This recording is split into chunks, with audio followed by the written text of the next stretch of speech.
Sally Lawrence here, founder of the Advantage Real Estate Group, speaking with you today about the California Residential Purchase Agreement and Joint Escrow Instructions.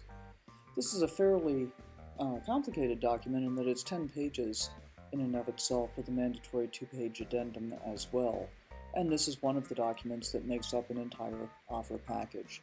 Starting at the very beginning, let's talk about what's important. First of all, note that the date prepared is always going to be the date that your Advantage Real Estate Group consultant prepared the document for you as the buyer, or that the buyer's agent prepared it if you are the seller of the property. And that's important because it becomes the reference date. The next couple of lines identify the name of the buyer, the property that is in question, where it's located, and the thing everybody is most interested in, the offer price. Those are fairly simple items. Item D, close of escrow, is slightly more complicated because there are two choices here. It can either be a specific date, such as June 15th, or it can be a number of days. Most often, it will be simply a number of days, and the number of days is determined by several different factors, including whether you're making a cash offer, whether you're getting financing, whether you have specific needs that would dictate the number of days before you are ready to close, and so forth.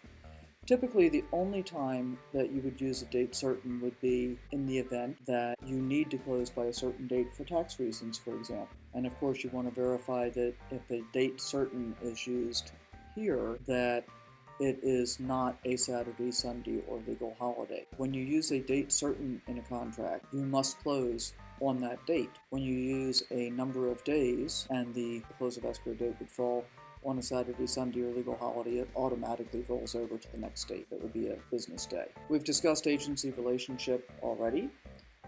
There is a separate video available for that, in this case representing both the buyer and the seller. So the next issues that we are looking for are the finance terms. And so the first thing would be the initial deposit, and that goes in on this line. There can also be an increased deposit that may be part of the offer, and that gets covered down here.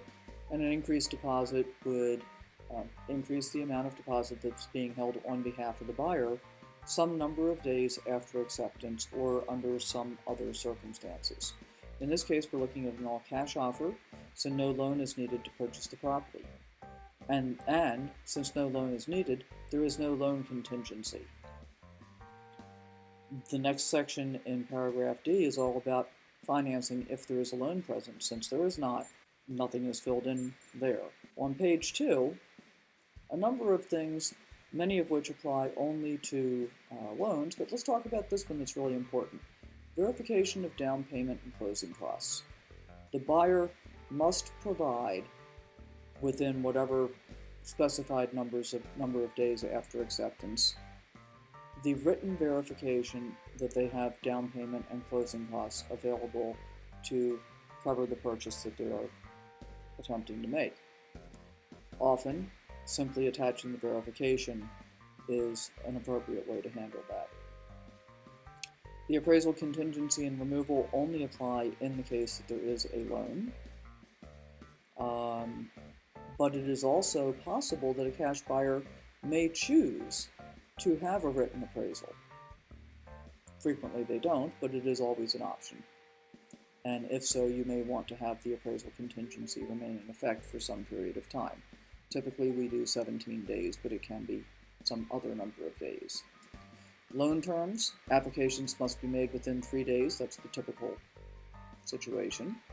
Loan contingency will remain in effect until 21 days after acceptance, and then loan contingency will be removed unless other arrangements are made. In this case, there really is no loan contingency since it's a cash offer. This box should be checked. This one's pretty important. Any agreements made between the buyer and seller following the acceptance, for example, as a response to a request for repairs, that would alter the amount of contractual credit being offered by the seller for the buyer, could have the effect of being more than the lender can allow. And so in this paragraph, it is very clear that if the total credit allowed by the buyer's lender, there's no automatic adjustment to the purchase price to make up for the difference between the contractual credit and the lender allowable credit. Be really careful with this paragraph. Buyer stated financing. Buyer must pursue the financing that's specified in the agreement, and the seller has no obligation to cooperate with the buyer's efforts to obtain any financing other than what is specified on page 1 in this agreement. Any availability of alternate financing doesn't excuse the buyer from the obligation to purchase the property and close the escrow specified in this agreement. There may be a contingency for the sale of the buyer's property, and if that's the case, then there will be a separate form included as well called a COP, so contingent on purchase. There may be some additional addenda and advisories that are attached to your offer, and there may also be some buyer and seller advisories, depending on the circumstances in which the seller finds himself. Most often you will at least have a statewide buyer and seller advisory provided to you, but the box may not be checked for that for several different reasons. The next section in paragraph 7 is all about allocation of costs, and it talks about inspections, reports, certificates, and so forth that a buyer may want to have done or may need to have done. So in this section, this is how we determine who is going to pay for which items. So the very first item is a natural hazard zone disclosure report, which will potentially include tax, environmental, or other items. Typically, the buyer will request to have that prepared by the seller's choice of report company. There are several additional lines for any other reports that you want to identify for either the buyer or the seller to pay for. And please understand that this is a highly strategic area in choosing who covers what costs and why. Make sure you have those discussions in detail with your Advantage Real Estate Group consultant. Government requirements and retrofit. You can choose to identify these items or you can choose to leave them blank. Again, this is a strategic decision rather than a required decision. Escrow and title, however, you need to make some choices because you will have difficulty being able to close an escrow without a specified escrow company. Most often, if the buyer and seller are splitting the cost of escrow fees, escrow will be the seller's choice. That's standard and typical for our area. And typically the seller will also pay for the owner's title insurance policy. You may want to ask the seller to pay for any county transfer tax. In this case, the property is not subject to a city transfer tax, but if it is, that will need to be addressed as well. In addition, any homeowner association transfer fees. You'll notice the paragraph 4 has no checkbox because there are certain HOA documents that are required to be delivered by Civil Code 4525, and those are required to be delivered by the seller. So no split in documentation there. But there are also some optional HOA documents that could be split, could be paid by the seller, could be paid by the buyer. Again, that's a strategic decision. The buyer, however, is by law required to pay for any HOA certification fee. Several other fees that can be addressed. One of those is the possibility of a home warranty. And so in a home warranty, the seller can pay for it, the buyer can pay for it. You could split the choices. Again, this is strategy, so just be aware that that's available for you.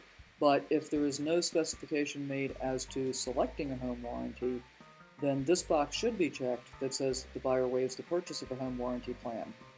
That doesn't mean that the buyer can't purchase one later, simply that they have had the discussion with their Advantage Real Estate Group consultant about that. The next section covers items that are included and excluded from the sale. So items that are listed as included or excluded in the MLS flyers or marketing materials are not included in the purchase price or excluded from the sale unless they are specified in paragraph 8, B, or C. So this means, for example, that if the MLS listing said that something was included with the purchase, but it's not included in the document we're looking at here, not written in as an inclusion, it is not included. So make sure that anything that you wanted included is listed here in this document. Leased or liened items and systems, this is another area to really pay attention.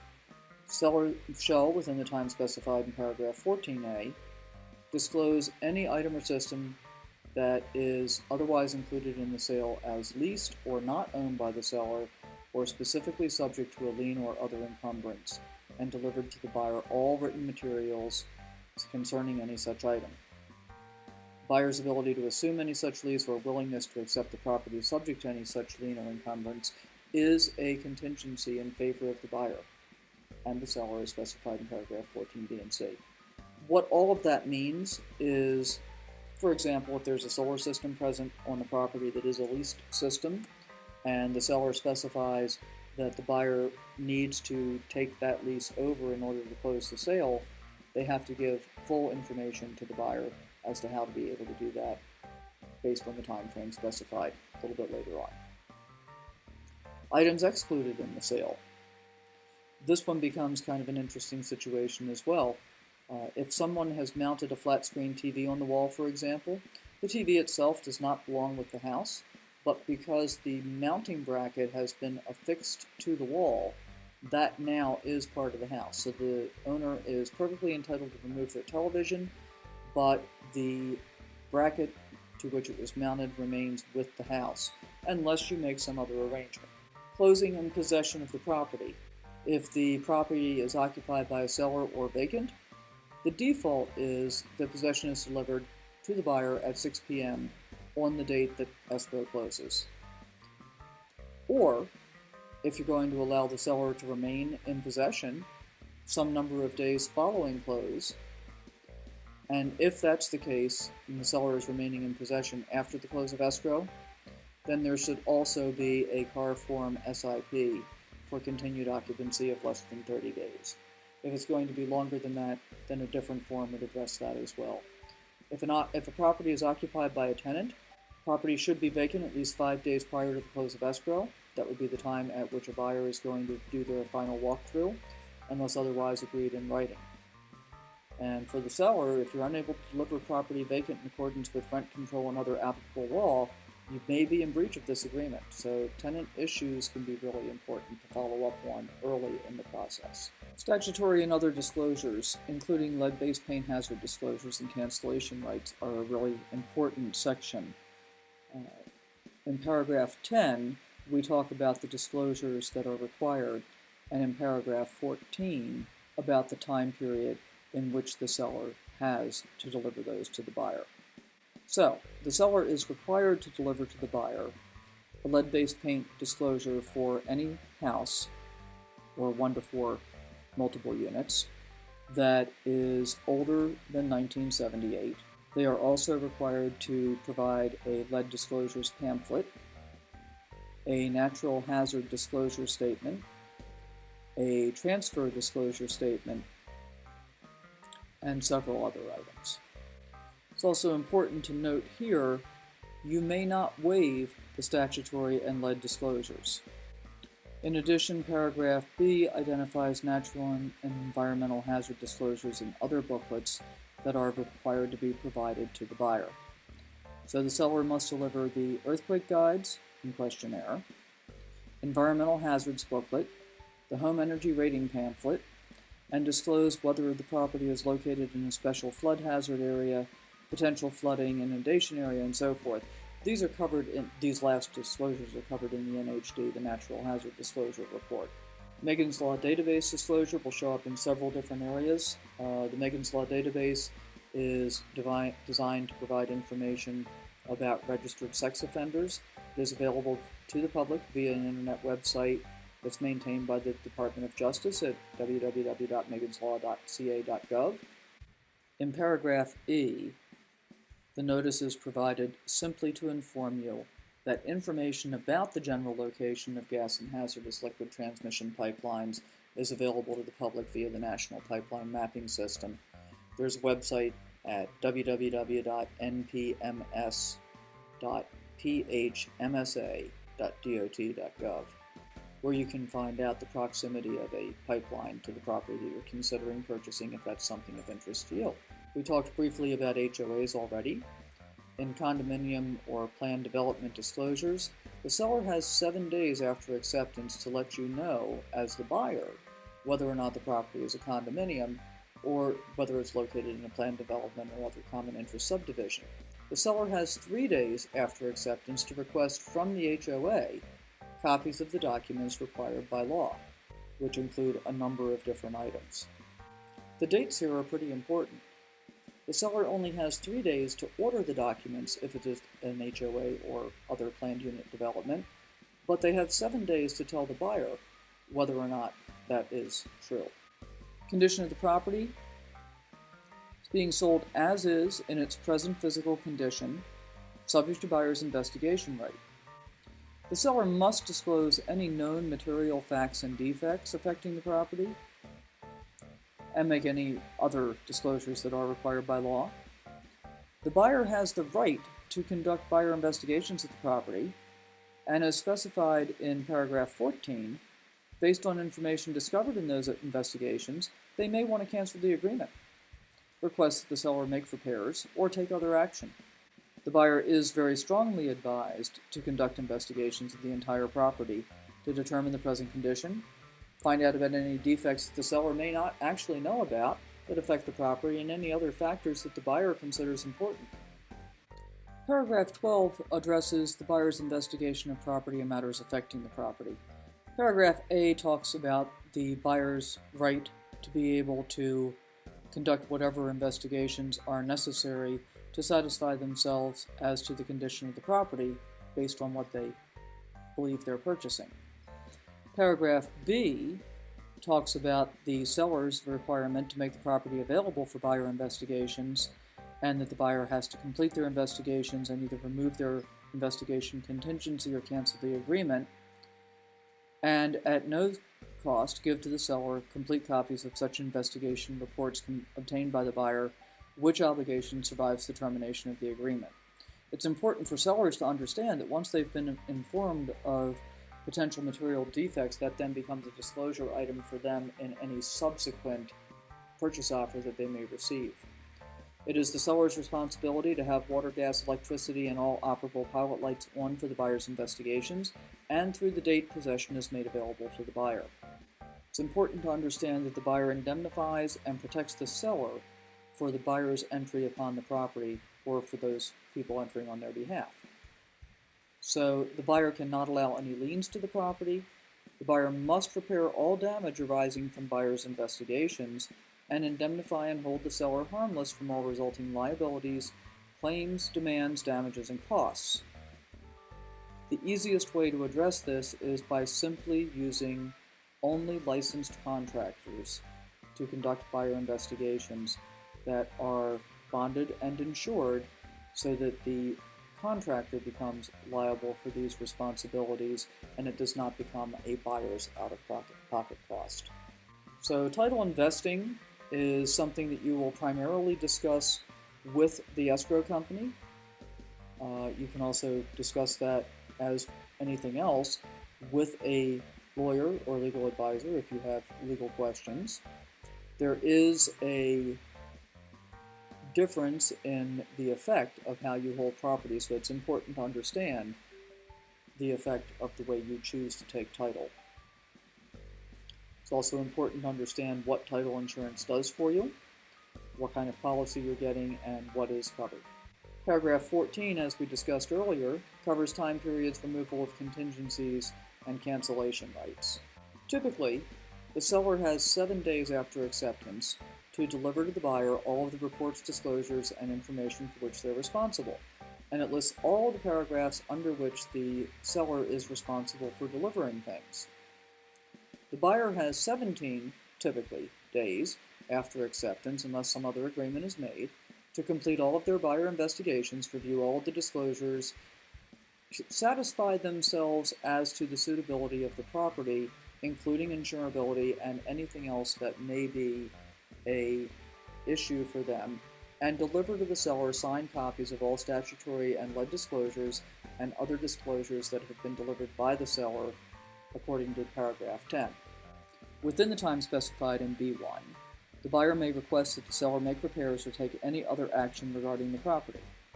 It's important to understand that the seller has no obligation to agree to or respond to the buyer's requests. By the end of the time specified in paragraph 14b1, the buyer shall deliver to the seller a removal of the applicable contingency or cancellation of the agreement. However, if any report, disclosure, or information for which the seller is responsible is not delivered within the time specified in paragraph 14a, then the buyer has 5 days after delivery of any of those items, or the time specified in paragraph 14b1, whichever is greater, to deliver to seller removal of the applicable contingency or cancellation of this contract at that point. It's also important to understand that even after the end of the time specified in paragraph 14b and before the seller cancels, if at all, the buyer retains the right in writing to either remove remaining contingencies or cancel the agreement based on a remaining contingency. Once buyer's written removal of all contingencies is delivered to the seller may not cancel this agreement pursuant to paragraph 14c. It's important to understand that this can also be a strategy that you may want to discuss with your Advantage Real Estate Group consultant. The seller has certain rights to cancel, as does the buyer. Those are addressed in paragraph 14c. If either the buyer or the seller fails to perform their responsibilities under the agreement, then they can deliver to the other party a notice to buyer to perform, which then gives that party 2 days, or the time available in the paragraph, to be able to perform the item. Before the buyer or seller can cancel the agreement for failure of the other party to close escrow, the buyer or the seller must first deliver to the other party a demand to close escrow. Has to give the other party at least 3 days after delivery to close escrow. In the event that either the buyer or seller has given written notice of cancellation, as is within their rights under whichever paragraph applies, in this paragraph the parties are agreeing to sign mutual instructions to cancel the sale in escrow and release the deposits. Any funds that are owed to outside vendors would be paid on behalf of the buyer out of the buyer's deposit before the remainder is released to them. It's also important to know that a party may be subject to a civil penalty of up to $1,000 for refusal to sign cancellation instructions if no good faith dispute exists as to who is entitled to the deposited funds. Buyer has the right to make a final verification of the property within 5 days, not as a contingency of the sale, but simply to confirm that the property is maintained pursuant to paragraph 11, that the repairs that were agreed to have been completed, and that the seller has complied with their other obligations under this agreement. Any repairs that have been agreed to should be completed prior to final verification of condition unless there has been some other agreement with respect to timing in writing. Prorations of property taxes and other proratable items are split so that up until the day of close, the proration applies to the seller, and following the day of close, the proration item belongs to the buyer. Brokers have some duties and obligations. So under compensation, either the seller or the buyer or both may agree to pay compensation to a broker as specified in a separate written agreement between the broker and that seller or buyer. Compensation is payable upon close of escrow, or if escrow does not close, as otherwise specified in the agreement between broker and that seller or buyer. So it's important to understand what your agreement is with respect to compensation for a broker. As a buyer, unless you have made a separate agreement, all of your compensation will be paid by the seller as the result of an agreement that they have separately made. This paragraph is also important in paragraph B to understand that the buyer and seller acknowledge and agree that the broker does not decide what price the buyer should pay or the seller should accept, doesn't guarantee the condition of the property, doesn't guarantee the performance, adequacy, or completeness of inspections, services, products, or repairs provided or made by the seller or others, and a number of other things.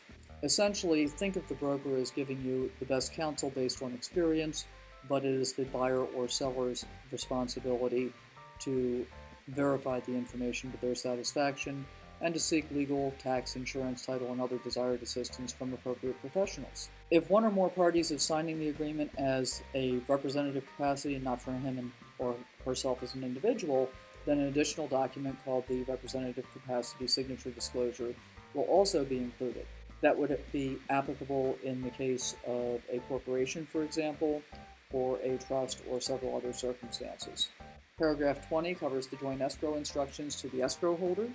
So the escrow holder is going to be the escrow company, and these paragraphs A through E simply identify to the escrow holder how they handle certain items under the law.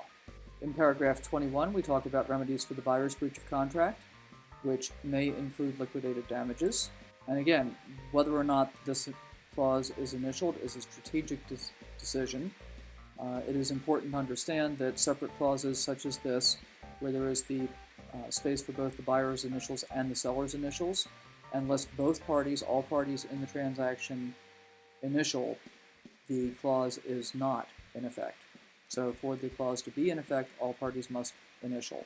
That's also true of the dispute resolution paragraph, where the initials are down here at the bottom. Under dispute resolution, first the parties agree to mediate any dispute or claim arising between them out of this agreement or any resulting transaction before resorting to arbitration or court action through the CA-RPA Real Estate Mediation Center for Consumers, or through any other mediation provider or service mutually agreed to by the parties. In paragraph B, we discuss arbitration of disputes. If all parties initial this paragraph, then they are agreeing to subject to binding arbitration as opposed to filing a lawsuit in court. There are some additional arbitration and mediation terms, certain exclusions, preservation of actions, and so forth. Be sure to read these paragraphs carefully and discuss them with your Advantage Real Estate Group consultant to make sure you're making the appropriate decision for your circumstances. Paragraph 23, selection of service providers. Even though your broker may recommend a particular vendor or service or product provider to you, the broker has no responsibility for your selection of that provider. Brokers will also report to the multiple listing service a pending sale and then the price and other terms of the transaction on closing. Attorney's fees may be paid by the prevailing party if there is a dispute that arises out of this agreement. The buyer may not assign any or all part of the buyer's interest in this agreement without first having obtained the separate written consent of the seller to a specific assignee. Such consent from the seller should not be unreasonably withheld, however. And any total or partial assignment does not relieve the buyer of the buyer's obligations in this agreement unless otherwise agreed in writing by the seller.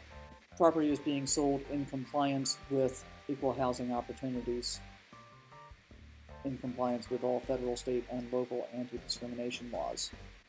Paragraph 28 talks again about the property being purchased on the above terms and conditions, and that the liquidated damages and arbitration clauses must be initialed by all parties to be incorporated as part of this agreement. Paragraph 29, time is of the essence. The entire contract is contained in this writing, and any changes have to be agreed by all parties in a separate writing. Neither this agreement nor any provision in it may be extended, amended, modified, altered, or changed except in writing signed by both the buyer and the seller. Paragraph 30 provides some definitions of terms that may not be familiar to the parties. Paragraph 31 is the expiration of the offer. The offer is deemed to be revoked and the deposit, if any, shall be returned to the buyer unless the offer is signed by the seller and a copy of the signed offer is delivered by 5 p.m. on the third day after the offer is signed by the buyer, or at some other specified date and time. What's important to understand about this paragraph is that it may be revoked at that point, but if the buyer is willing to accept the offer, if the seller signs it past that date and time, it is still a perfectly valid contract. We spoke earlier about the representative capacity signature disclosure. If someone is signing the representative capacity, this box should be checked, and that document should be attached as well. In order to be able to accept the offer, the seller warrants that the seller is the owner of the property or has the authority to execute the agreement. The seller accepts the above offer, agrees to sell the property on the above terms. If the seller checks this box, there will be an attached counteroffer with a date on it, and the date should be filled in this space as well. If one or more of the sellers is signing the agreement in a representative capacity, then again, the representative capacity signature disclosure should be attached. The seller signs in this space to acknowledge their purchase agreement. The agent signs in this area down here, and the escrow holder will provide their acknowledgement after escrow is opened. Typically, the listing agent will initial here and fill in the date that the offer was presented to the seller, and if the seller has chosen to reject the offer without making any other counteroffer, then they only need to initial here and put in the date. That concludes all 10 pages of the California Residential Purchase Agreement. Please ask your Advantage Real Estate Group consultant about any paragraphs for which you want additional information, and of course do seek legal counsel for anything that is a legal question.